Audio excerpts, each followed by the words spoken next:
All right, so somebody asked me about finding a higher derivative using something called Leibniz's formula. And I had to look back up what that was. It's basically looking at a product rule and seeing what happens as you take more and more derivatives of the product rule. So let's just try to build it up. Let's just say we have two different functions that are multiplied together. The first derivative is just going to be our normal product rule, f prime g plus f g prime. And then when we do the second derivative, we just have two different product rules to deal with. So this one, I'm going to do the derivative of the first piece. So that's u double prime v plus u prime times v prime. So I hope you can see how if I imagine that this was my f and this was my g, that this follows the product rule f prime g plus f g prime.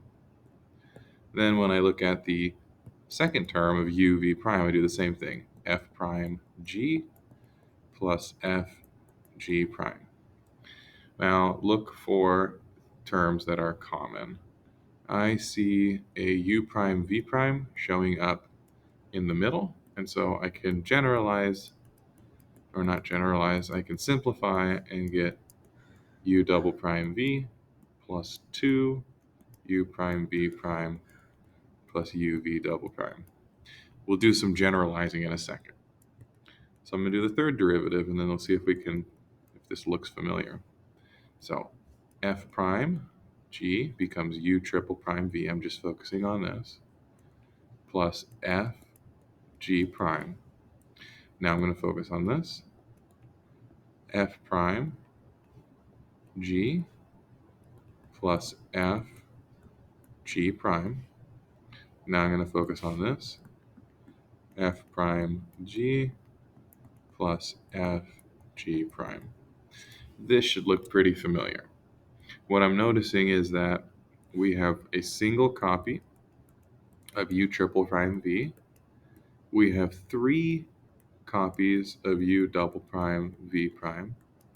We have three copies of u prime v double prime, and we have one copy of u v triple prime. This looks exactly like our binomial expansion or our Pascal's triangle. So we have 1 in the initial row, and then we have 1, 1 in the first derivative. Then we have 1, 2, 1 in the second derivative. Then we have 1, 3, 3, 1 in the third derivative. And remember also that these Pascal triangle coefficients are just combination coefficients. And so this one right here is 0, choose 0. This one is 1, choose 0, 1, choose 1. Same idea here. 2, choose 0, 2, choose 1, 2, choose 2, etc. 3, choose 0, 3, choose 1, 3, choose 2, 3, choose 3. So now we're ready to generalize. What this pattern suggests to me is that if I do the nth derivative, I'm going to have n choose 0, u to the nth derivative times v with no derivatives, plus n choose 1, u n minus 1 derivatives, v prime, plus blah, blah, blah, all the way up to n choose n, u, v's nth derivative. And this idea right here is Leibniz's formula. So now the question that I was actually asked about involved a particular nasty example of a function. So we're going to try to write that function as u times v, and then use the formula to get the derivative. So we're looking at function looks like this. F of x equals x minus 1 to the fourth,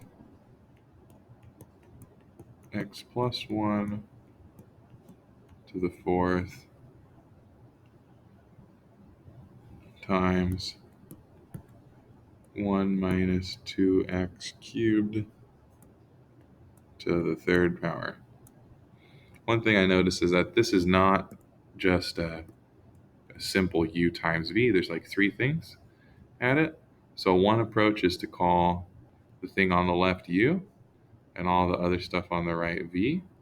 Another approach is to try to simplify a little bit first. I'm going to simplify first because these terms, these factors look really similar to me. So I can make that into, I have x minus 1 times x plus 1 raised to the fourth times 1 minus 2x cubed raised to the third. And the reason I did that is because they're both raised to the fourth power, so I can kind of distribute the fourth power out, factor it out, I guess. So then I have, that comes out to just be x squared minus 1. And that quantity is raised to the fourth power. Just a second. Okay, so we had the x squared minus 1 to the fourth, and then we have 1 minus 2x cubed to the third. So we'll use our Leibniz formula here, this being u and this being v. And so find the fourth derivative is what the question was asking us to do. Oh, you could do any derivative. So we find the fourth derivative. So that's going to be 4 choose 0. And then the fourth derivative of u. So this is still going to take a little bit of work. The fourth derivative of u times v plus 4 choose 1. And the third derivative of u times v prime plus 4 choose 2. The second derivative, so u double prime, v double prime. Okay, so this is still going to take a little bit of work, but you get the general idea, I hope.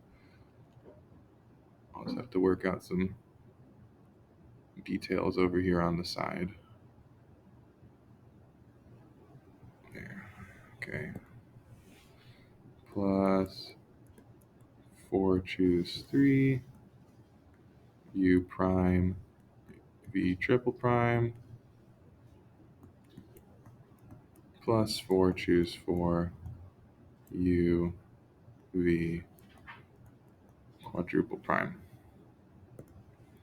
All right, so let's start figuring out some derivatives, and then we'll drop it all in there and be done. Okay. So let's do u over here on the left side. So u is x squared minus 1 to the fourth. So u prime is 4 times x squared minus 1 to the third times 2x because of the chain rule. In other words, we have 8x times x squared minus 1 cubed. U double prime, now I need to use the product rule. So it's going to be f prime times g plus, I'm going to just do the chain rule here because it's going to be f times g prime. So I'm going to multiply by 3 and multiply by 2x. So it's going to be 48x squared times x squared minus 1 squared. I'm going to simplify that before I go on to the next step. So both of those terms have x squared minus 1 squared and 8 in common. So I can go 8 times x squared minus 1 squared times another x squared minus 1 plus 6x squared, which I'm just going to treat as 7x squared when I do the third derivative. So this is a pretty nasty problem. Okay, u triple prime, I'm going to do the derivative of the first piece. So times 2 and the chain rule means it's times 4x squared. So just times 4x. 32x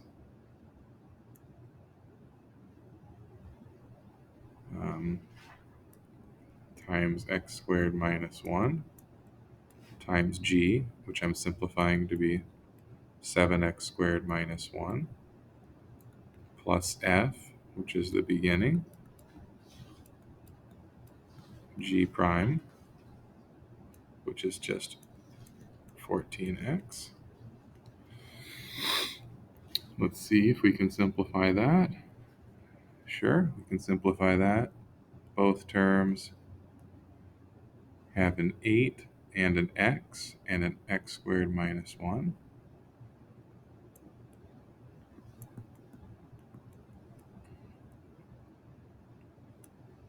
So 8x and x squared minus 1. The first term has a 4 times 7x squared minus 1. And the second term has a 14 times x squared minus 1. So that becomes, I'll make it 8x cubed minus 8x. Distributing the first piece, and then I'm going to distribute here and simplify. So that's 28 plus 14 more makes 38x squared.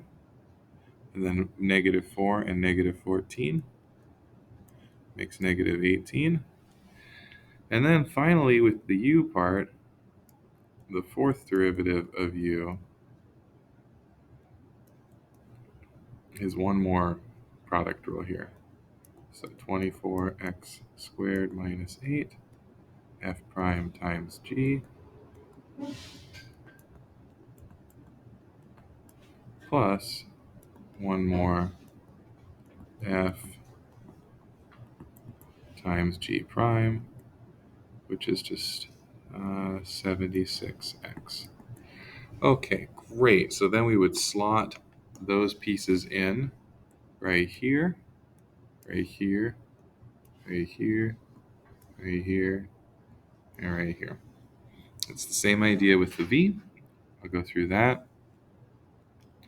Try to go kind of quickly through it. So v is 1 minus 2x cubed.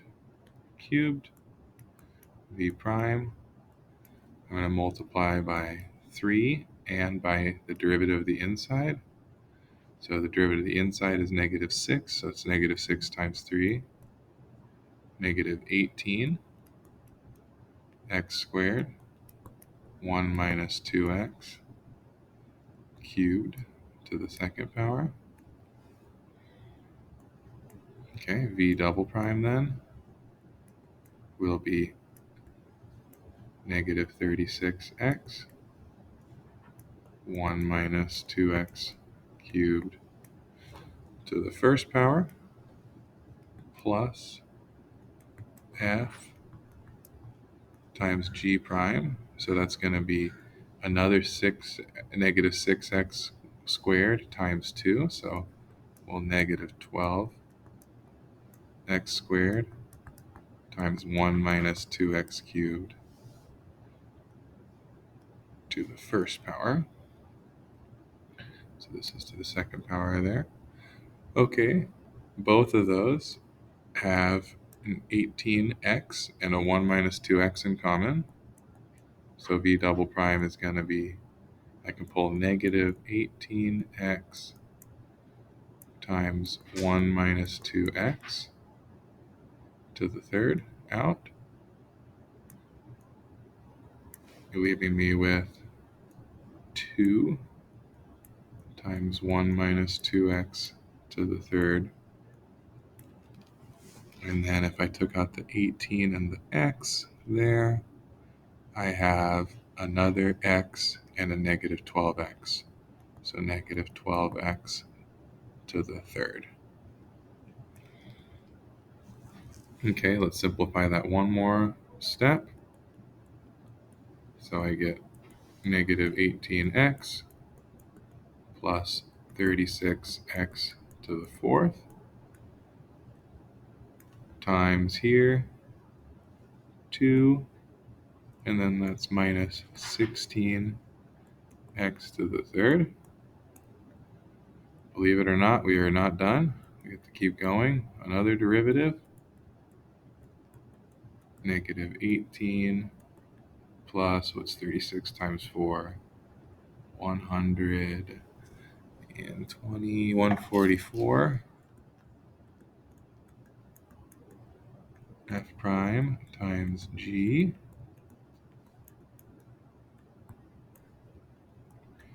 plus f times g prime, negative 48x squared. And just one last of those derivatives. So the fourth derivative of v is going to be just another f prime g plus fg prime. So 144 times 3, let's see, what is that? My brain's starting to fail me. So 432 x squared,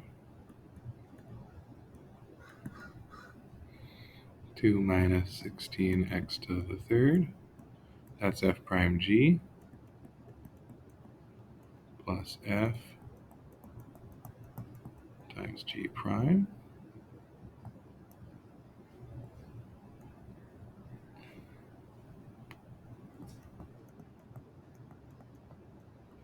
And then we have our second terms, another set of f prime g minus fg prime. So we have a negative 18 plus 144x to the third times negative 48x squared plus negative 18x minus 48x squared times negative 96x. Okay, and then that slots into v goes there, v prime goes there, v double prime goes there, v triple prime goes there, v quadruple prime goes there, and the coefficients are 1, 4, 6, 4, and 1. So I'm not going to write the whole darn thing out. It is just quite a long, nasty example. And then it asks you one last thing, to find the value when x is equal to 1. And so if you find the value when x is equal to 1, a lot of stuff is going to disappear. So this might actually come out to be kind of nice. So hang with me for a second. I'm going to see what happens when I plug in 1. So let's use black for this. So when I plug in 1, the u value is equal to 0. So is the u prime value. So is the u double prime value. What about u triple prime? Yep, because 8 times 1 squared minus 8 is also 0. What about the fourth derivative? That also equals 0. Oh, that's kind of cute. Guess what? If all of the u's are equal to 0, you just know now that the fourth derivative of x there is also equal to 0. regardless of what happens with v, because each of the terms in my fourth derivative formula involve a value of 0. So that's kind of cool. I actually didn't even have to write out the entire fourth derivative formula because I know that the u terms are all equal to 0 when x equals 1. So there you go. Let me know what mistakes I made. I probably made at least one arithmetic mistake there, and if you have any other questions.